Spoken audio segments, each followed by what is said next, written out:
Le 1er octobre dernier, lors de la séance du conseil municipal, les élus ont adopté à l'unanimité une résolution faisant passer leur salaire de base de 31 000 $ à 51 000 $. Cette décision a fait beaucoup réagir la population et les élus doivent encore s'expliquer. La présidente de l'arrondissement de Jonquière, Julie Dufour, est avec moi pour faire le point. Madame Dufour, bonjour. Bonjour. Tout d'abord, on va juste résumer de quelle façon se compose le salaire d'un élu.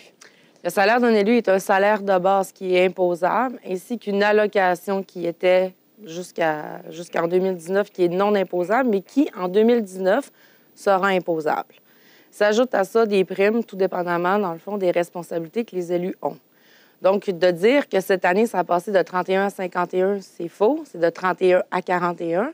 Et à partir de 2019, il y a effectivement un autre 10 000 $ qui va s'ajouter. Il faut comprendre que l'allocation qui était non imposable de 16 000 quelques dollars va devenir imposable à partir de 2019. Donc, dans les poches des conseillers municipaux, il n'y a aucune augmentation parce que, dans le fond, c'est quelque chose que le 16 000 devient 26 000 imposable. Donc, ça, c'est à coût zéro, à quelque part, dans les poches du conseiller municipal. Le 31 000 à 41 000, effectivement, c'est une augmentation salariale, on peut le dire, qui est directement dans les poches des conseillers municipaux. Mais il faut comprendre que le salaire n'avait jamais été réajusté depuis 2002. Donc, une fonction de conseiller municipal qui a changé au courant des années. D'ailleurs, on le voit un peu partout en province, ça s'en vient. Des municipalités comme Alma qui réajustent. L'Union des municipalités du Québec qui a, dans le fond, donné un outil aux conseillers municipaux pour calculer le salaire. Combien vaut nos élus? Il y a un souci de relève aussi partout au Québec par rapport à la politique. Donc, c'est dans tout ce concept-là que s'inscrit l'augmentation salariale des élus. Puis, le nombre de députés a changé, le nombre d'élus a changé depuis l'administration Néron. Comment est-ce que ça se reflète sur votre salaire? Il faut comprendre qu'avant chaque élection, un an avant chaque élection municipale, on est obligé de donner notre carte. Dans le fond, je ne me rappelle plus de l'instance, au DGEQ, aux Direction générale des élections, il faut donner notre carte de découpage électoral. Il y a eu, à l'époque de Jean Tremblay au conseil de ville, la proposition de réduire le nombre d'élus. Donc, pour l'arrondissement Jonquière, on a passé de 8 élus à 6 et pour Chicoutimi, de 8 à 6. Donc, 4 élus de moins.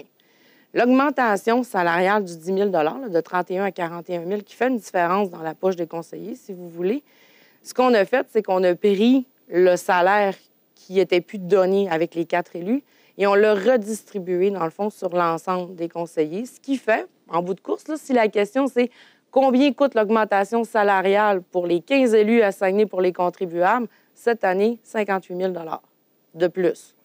Parce qu'avant, on était plus de conseillers. Dans le quotidien, c'est un peu pour ça qu'on ne l'avait pas fait tout de suite en décembre au budget. On s'est dit, on va attendre, on va voir sur le terrain, est-ce que ça occasionne plus de travail pour les élus municipaux d'être moins? Effectivement, j'ai passé d'un territoire de 2 300 électeurs à 8 000.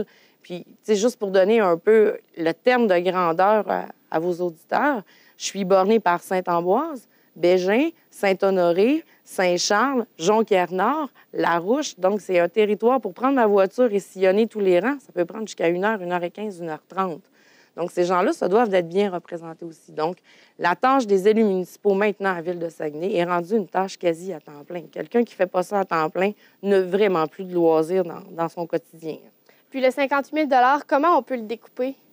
Comment on peut le découper? Le calculer, en fait, comment on arrive à un montant de 58 000 $ à la Ville de Saguenay que ça coûte pour la hausse? De plus, ouais. Dans le fond, on prend le poste budgétaire salarial de tous les élus municipaux de 2017 à 19 élus et on soustrait le poste budgétaire maintenant de 15 élus à 41 000 et il y a une différence en bout de course pour le contribuable de 58 000 $. Il va y en avoir une plus haute à partir de 2019, mais elle s'inscrit où le gouvernement fédéral et provincial qui s'en vient ont choisi maintenant d'imposer le salaire des élus, ce qui aurait voulu dire pour un élu municipal de perdre du salaire. Et c'est un peu ingrat parce que la loi protège tous les élus municipaux de tout conflit d'intérêts possible. Mais on a l'odieux, nous-mêmes, de se voter nos propres salaires. Donc, ça, il y a peut-être quelque chose à faire aussi au niveau provincial. Et il y a une autre chose aussi que les citoyens, il faut qu'ils soient au courant, c'est qu'on n'a pas augmenté aucune prime. Le poste de mairie ne s'est pas augmenté non plus. Et en plus, nous avons abandonné, donc interdire une prime d'allocation lorsque le maire s'en va. Il faut comprendre que Jean Tremblay, l'époque de Jean Tremblay, c'était voter une allocation supplémentaire lors du départ du poste du maire. Donc, Jean Tremblay est parti avec un chèque de 150 000 quand il ne s'est pas représenté. Ça ne se reproduira plus. Ça a été abandonné. Donc, une économie pour les contribuables de Saguenay. Puis tout ça, ça a pris combien de temps, en fait, avant de s'enclencher le processus? Le processus de vote pour l'augmentation salariale, il faut comprendre qu'on a eu une réflexion en décembre.